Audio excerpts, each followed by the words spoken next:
اس کی بیٹی رضیہ سے عالیہ کی گہری دوستی تھی۔ رضیہ ایک چالاک اور لاڈ پیار سے بگڑی ہوئی لڑکی تھی۔ عالیہ خط پڑھ کر فوراً سمجھ گئی کہ ضرور رضیہ نے کوئی مشکل کھڑی کر دی ہے، تبھی خالہ نے اسے بلایا ہے۔ گھر پہنچنے پر معلوم ہوا کہ رضیہ نادر نامی لڑکے کے ساتھ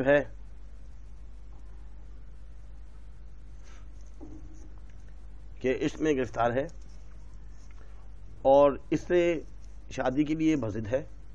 رضیہ نادر نامی لڑکی کے ساتھ شادی کے لیے بضد ہے۔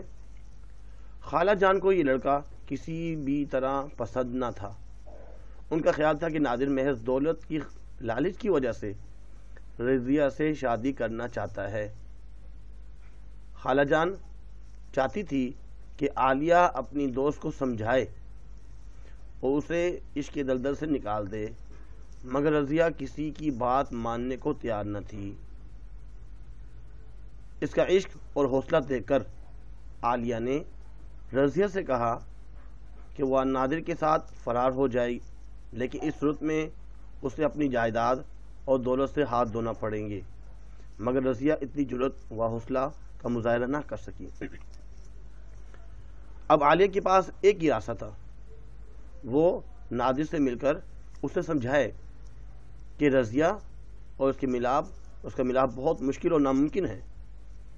عالیہ نے ہر ممکن طریقے سے نادر کو سمجھانے کی کوشش کی، مگر بے سود۔ نادر نے عالیہ کی ضد اور بحث سے تنگ آ کر کہا کہ تم اپنی دوست رضیہ کی اتنی ہی ہمدرد ہو تو تم خود میری شریک حیات کیوں نہیں بن جاتی؟ یہ سن کر عالیہ ہکا بکا رہ گئی اور جان گئی کہ رضیہ اور نادر کے معاملات میں مداخلت کرنے کی اس سے یہ سزا مل رہی ہے۔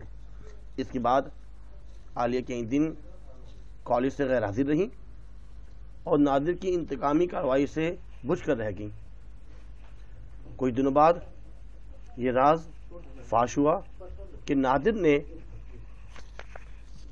عالیہ کے ماموں کو عالیہ کی شادی کا پیغام بھجوایا اور ماموں کی رضامندی سے عالیہ سے شادی کر کے انتقام کے چیلنج کو سچ کر دکھایا۔ نادر نے یہ بات بھی سب سے چھپائی رکھی کہ اسے مڈل ایسٹ میں 1500 روپے مہینے کی نوکری مل گئی ہے۔ عالیہ اس قرض میں مبتلا تھی کہ خالہ جان اور رضیہ اس کے بارے میں کیا خیال کریں گی کہ رضیہ کا پتہ کاٹ کر خود نادر سے شادی رچا بیٹھی۔ اس کے بعد غلام عباس، ان کا ایک افسانہ ہے سیاہ و سفید، اس کو ہم پڑھیں گے انشاءاللہ۔ بھی سیاہ و سفید میں کیا کہنا چاہتے ہیں؟ مصنف کا مختصر تعارف۔ غلام عباس 17 نومبر 1909 کو امرتسر میں پیدا ہوئے۔ تعلیم و تربیت لاہور میں حاصل کی۔ آپ 7ویں کلاس کے طالب علم تھے جب پہلی کہانی بکری کے عنوان سے لکھی۔ ساتھ ساتھ انگریزی نظموں کا ترجمہ کرتے رہے۔ والد کے انتقال پر تعلیم کو خیر بات کہہ دیا اور بچوں کے رسالے پھول کے ایڈیٹر بن گئے۔ اس کے علاوہ بہت سے رسالوں کے مدیر کی حیثیت سے کام کرنے کے علاوہ ریڈیو پاکستان کے ساتھ بھی منسلک رہے۔ 2 نومبر 1882 کو کراچی میں فوت ہو گئے۔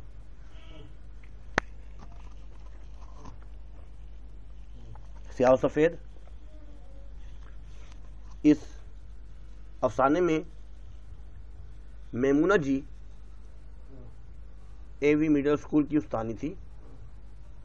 آئینے میں خود کو دیکھ کر سوچ رہی تھی کہ پچھلے کئی برس میں بچائی ہوئی رقم سے وہ اپنے لیے کوئی زیور بنوا لے تاکہ برے وقت میں اس کے کام آ سکے۔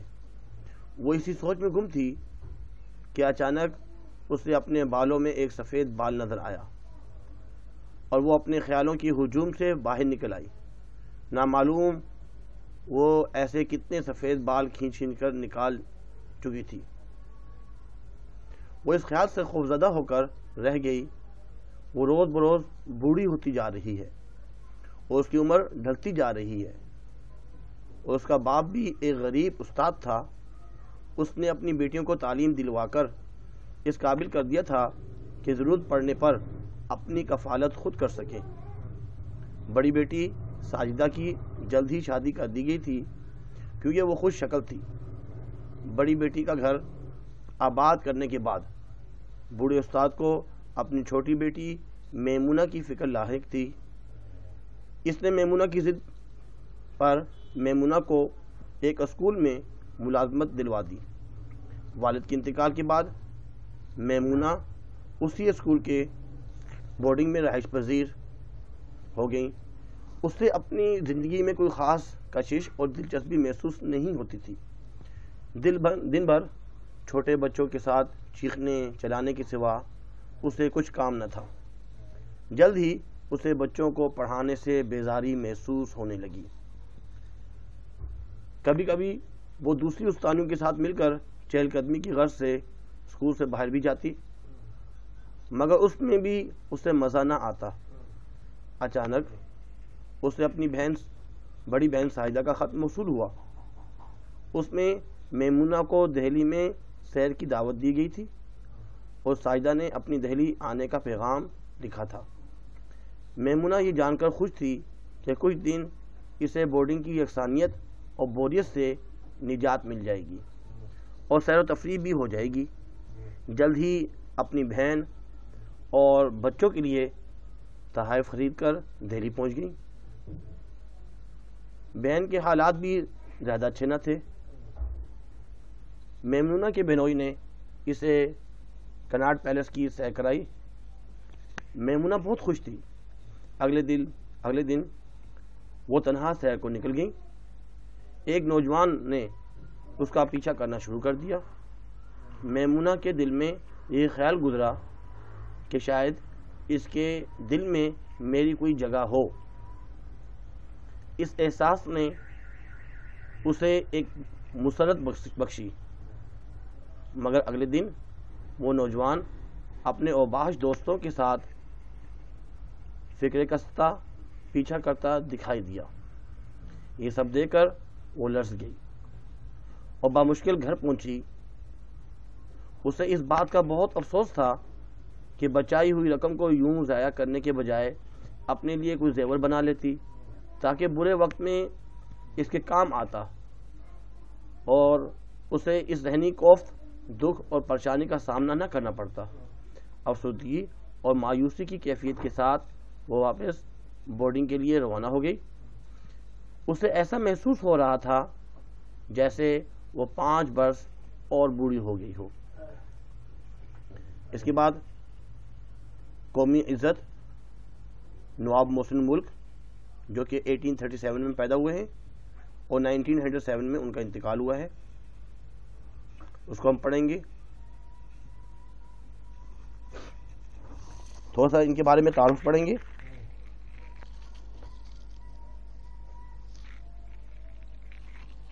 یہ آپ کی بک میں پیج نمبر 41 میں ان کا تعارف لکھا ہوا ہے کہ تحریک علی گڑھ کی جہاں اور بہت سے احسانات مسلمان پر ہیں، ان میں سے ایک یہ بھی ہے کہ اردو زبان کو بہت زیادہ فروغ ملا۔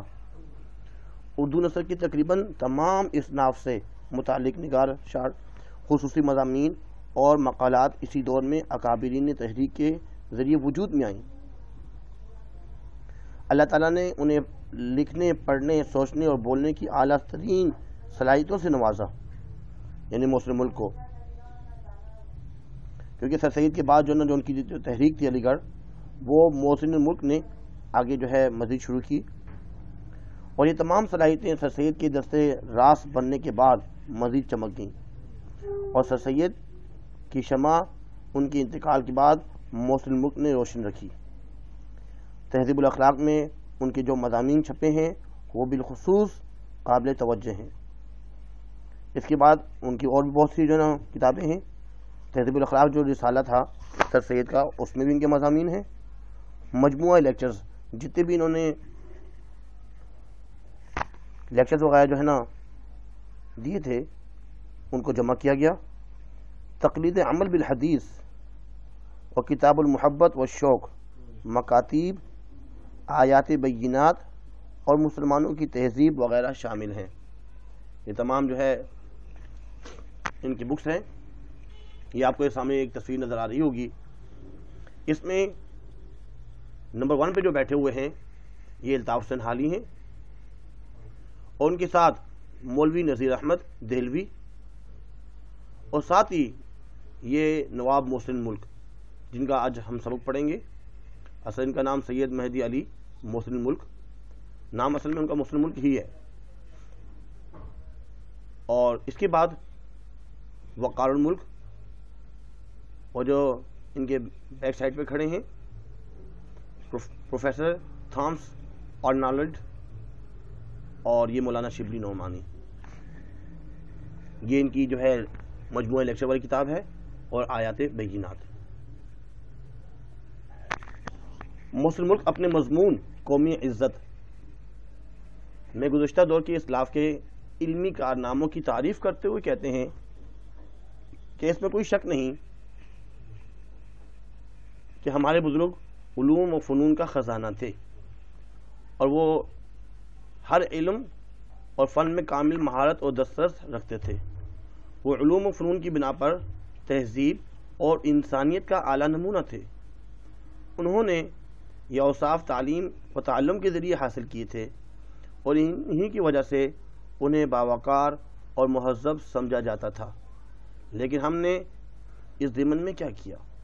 کیا ہمارے بزرگوں کے علمی کارنامے ہمارے لیے کافی ہیں اور ہم انہی پر فخر کرتے رہیں؟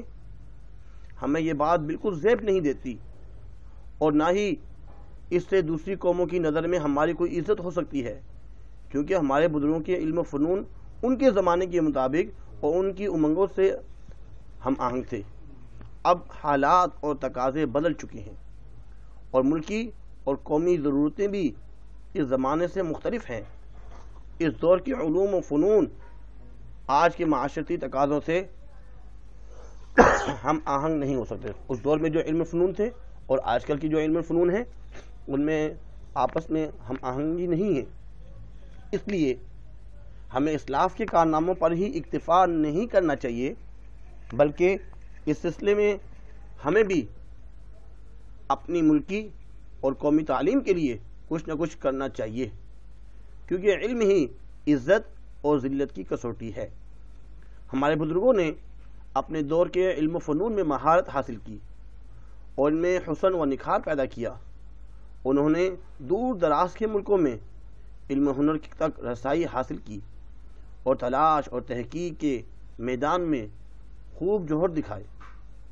مگر ہم نے اس ضمن میں کیا طرز عمل اختیار کیا؟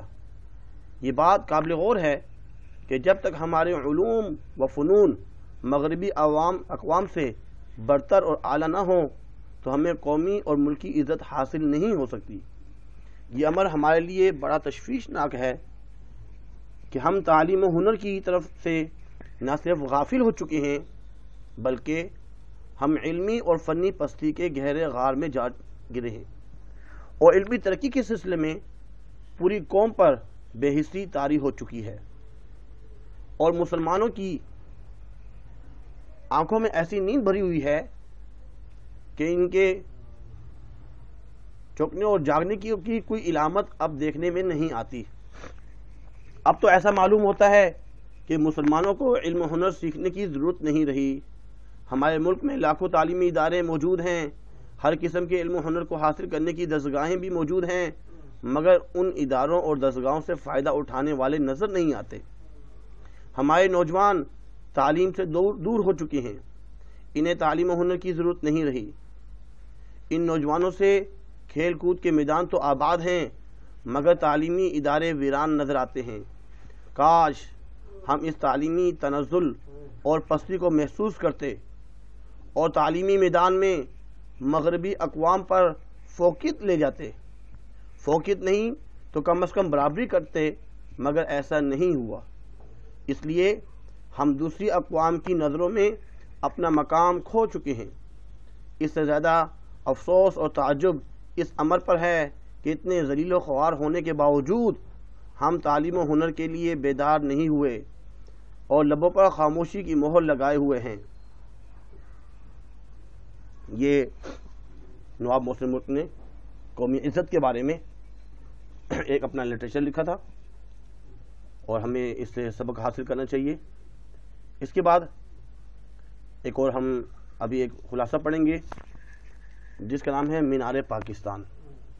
یہ مینار پاکستان جب بن رہا تھا اس وقت کی تصویر ہے اور جو اب بن چکا ہے شاندار۔ اور مینار پاکستان کا جو سبق ہے یہ مختار مسعود انہوں نے لکھا ہے، اور سب سے پہلے جو ان کی کتاب تھی جو کہ بہت ہی مشہور ہوئی آواز دوست، اور آواز دوست جو ہے اس میں ایک سبق ہے مینار پاکستان جو کہ بہت ہی مشہور رہی۔ اس کے بعد ان کی دوسری جو کتاب ہے سفر نصیب، اور تیسری جو کتاب انہوں نے لکھی لوح ایام۔ یہ تین جو ہے ان کی بہت ہی مشہور کتابیں ہیں، لیکن سب سے زیادہ جو مشہور ہے وہ آواز دوست، جس میں مینار پاکستان کا بھی سبق ملتا ہے۔ مختار مسعود اپنی خوبصورت یادوں کے حوالے سے لکھتے ہیں کہ مینار پاکستان کی تعمیر کے سلسلے میں جو مجلس منعقد کی گئی اس میں بھی شامل تھا، جبکہ اس مجلس سے سرکاری طور پر میرا کوئی تعلق نہ تھا۔ میں صرف پاکستان سے محبت کی وجہ سے وہاں پہنچا تھا۔ میں نے وہاں پر موجود چوکیدار سے پوچھا کیا یہاں کون سی عمارت تیار کی جا رہی ہے؟ چوکیدار نے بتایا یہاں ایک یادگار تعمیر کی جا رہی ہے۔ آج اس مجلس میں سرکاری طور پر شریک تھا۔ باہم مشورے سے یہ طے پایا کہ سب سے پہلے اس کے نام پر غور کیا جائے۔ سب اس بات پر متفق ہوئے کہ لفظ یادگار کو ہٹا کر صرف مینار پاکستان کا نام رکھ دیا جائے۔ اس کی بنیادیں کھڑی کرنے کا کام بھی بڑے احسن طریقے سے انجام پایا۔ اس موقع پر سید محمود نے اپنے خیالات کا اظہار کرتے ہوئے کہا اس جگہ پر تعمیر کا مقصد مسلمانوں کی انفرادی حیثیت کو منوانا ہے۔ علی گڑھ کالج کا قیام مسلمانوں کے عظیم مقاصد کی تکمیل کا سنگ بنیاد ثابت ہوا۔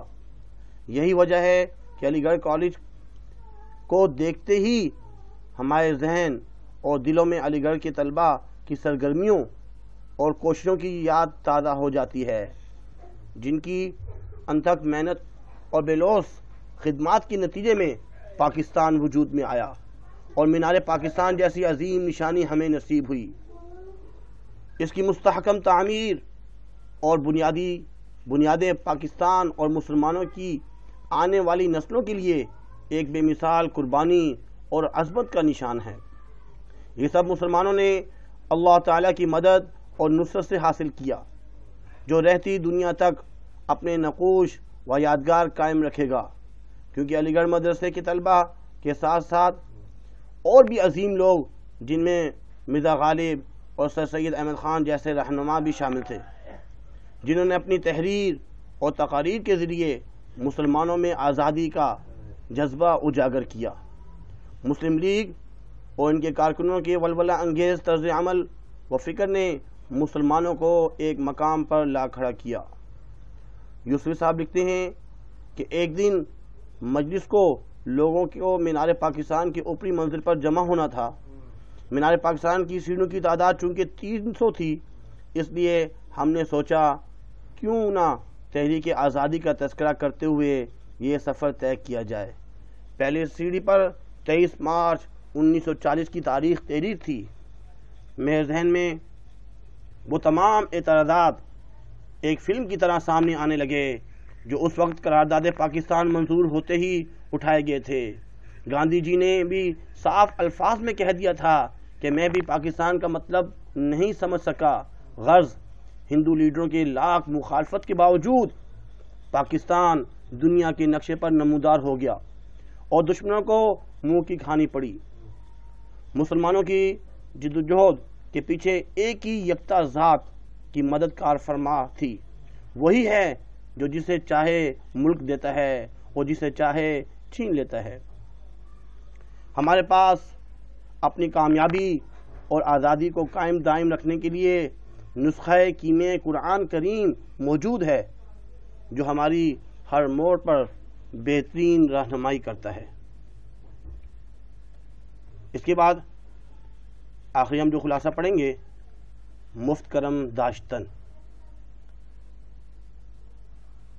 منشی پریم چند، جو کہ اردو نثر میں جدید اور اصلاحی ناول اور افسانہ نگاری کے موجد کے لائے جاتے ہیں، یعنی افسانہ نگاروں میں ان کا نام سب سے سر فہرست ہے، مفت کرم داشتن۔ حسن اخلاق سے حاکم ضلع کی تقرری مصنف کے شہر میں ہو جاتی ہے۔ منشی پریم چند مصنف ہیں، ان کے شہر میں حاکم ضلع کے جو حاکم ہیں ان کی جو ٹرانسفر ہے وہ ادھر ہو جاتی ہے، اور انہیں ادب اور شاعری سے بھی گھیراؤ تھا۔ مصنف بھی ان کی مداحوں میں شامل تھا، لیکن حاکم ضلع کے افسر ہونے کی وجہ سے مزید راہ و رسم بڑھانے سے گریزاں تھا۔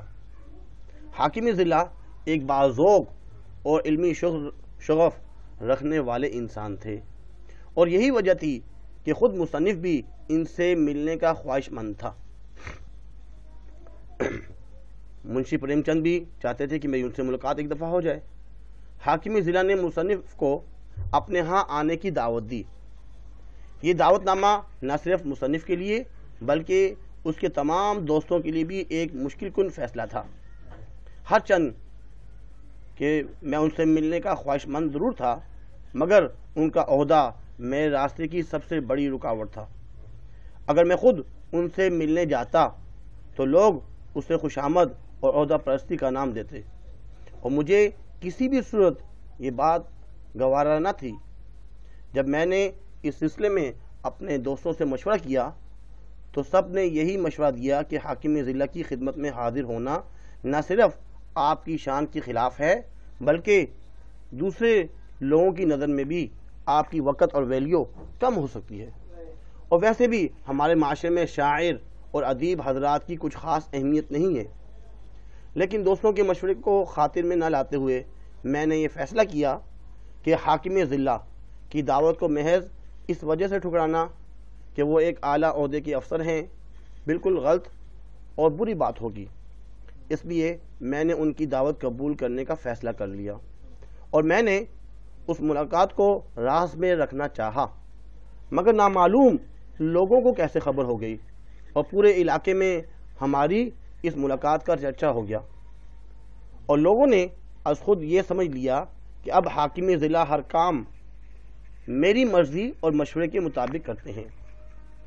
یہ بات مشہور ہوتے ہی مصنف کے ہاں لوگوں کا تانتا بن گیا، اور لوگ اپنی اپنی اغراض لے کر آنے لگے۔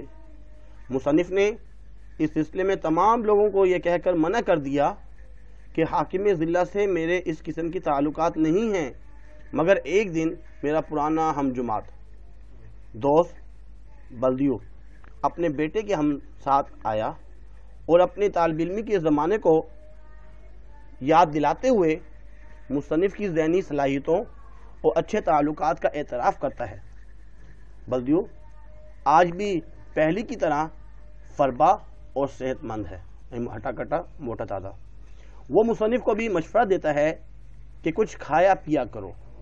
ہلکی پھلکی گفتگو کے بعد بلدیو اپنے آنے کا مقصد بیان کرتا ہے اور کہتا ہے کہ آج مجھے تمہاری مدد کی اشد ضرورت ہے۔ مجھے یقین ہے کہ تم مجھے مایوس نہیں کرو گے۔ بلدیو بتاتا ہے کہ میرے بڑے بیٹے پر پولیس نے جھوٹا مقدمہ کر دیا ہے اور اب وہ حوالات میں بند ہے۔ اب تم ہی مجھے اس مشکل اور پریشانی سے نکال سکتے ہو، کیونکہ حاکمی ضلع سے تمہارے تعلقات کافی اچھے ہیں۔ مصنف منشی پریم چند بلدیو کی بات سن کر بلا مشکل میں پڑ گیا اور بلدیو سے کوئی عذر پیش نہ کر سکا۔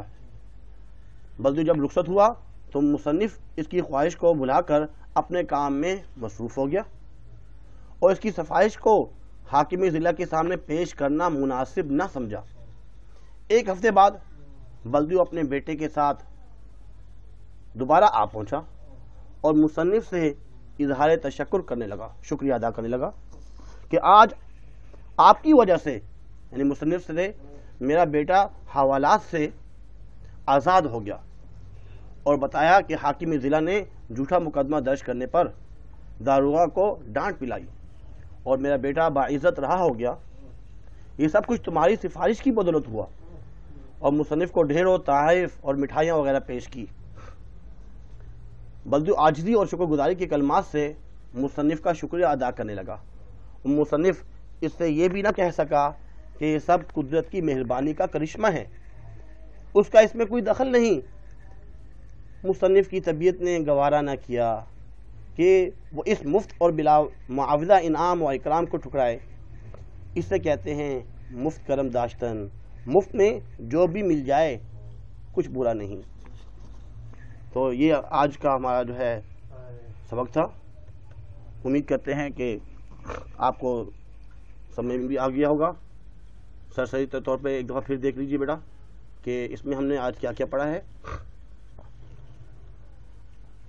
کچھ خلاصے پڑھے ہیں سرسری طور پہ تاکہ آپ کے ذہنوں میں ہو کہ یہ چیزیں ہم پڑھ چکے ہیں، کیونکہ ابھی آپ کی کتاب میں بہت سے اسباق ہیں جو ابھی تک نہیں پڑھے گئے، تو ذہن میں آتا ہے کہ بھائی بورڈ کے پیپر بھی شروع ہونے والے ہیں اور ابھی تک کچھ پڑھا ہی نہیں ہے، کیسے پیپر دیں گے؟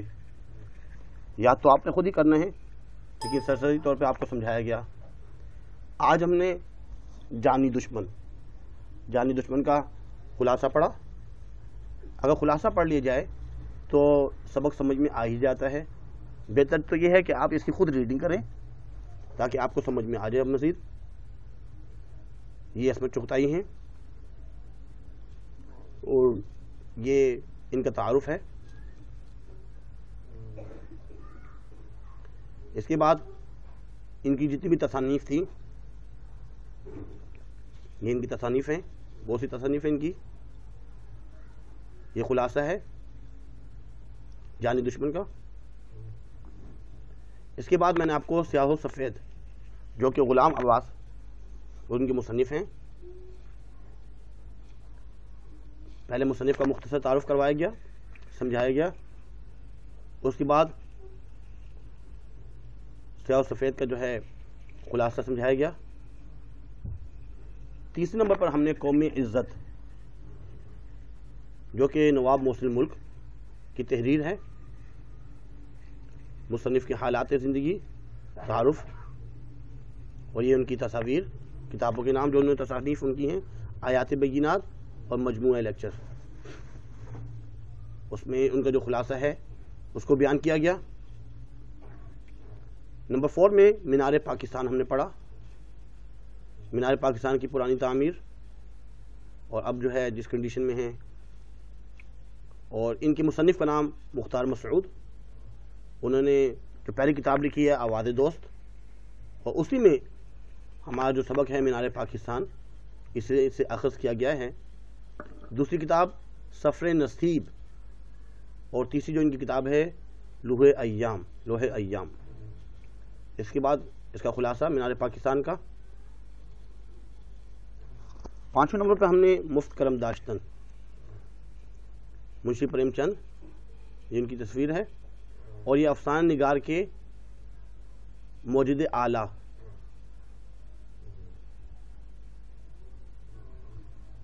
یہ خلاصہ جو ہے اس کا پڑھا گیا۔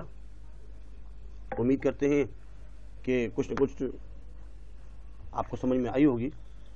آج کے لیے اتنا ہی کافی ہے۔ اپنا خیال رکھیے گا۔ نمازوں کا اہتمام بہت ضروری ہے، کیونکہ دنیا کی زندگی ایسے ہی گزرتی ہی جا رہی ہے۔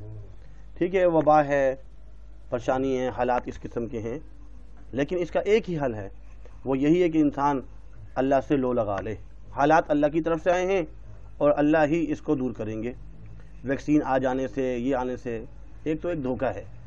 حالات میں انسان استغفار کی کثرت کرے، نمازوں کا اہتمام کرے۔ اگر ایسا کریں گے اللہ پاک ہمارے حالات صحیح کر دیں گے۔ تو تھوڑی سی آپ سے یہ عرض گوشوار کرنی تھی۔ اپنا خیال رکھیے گا۔ اللہ حافظ۔ وما علینا الا البلاغ۔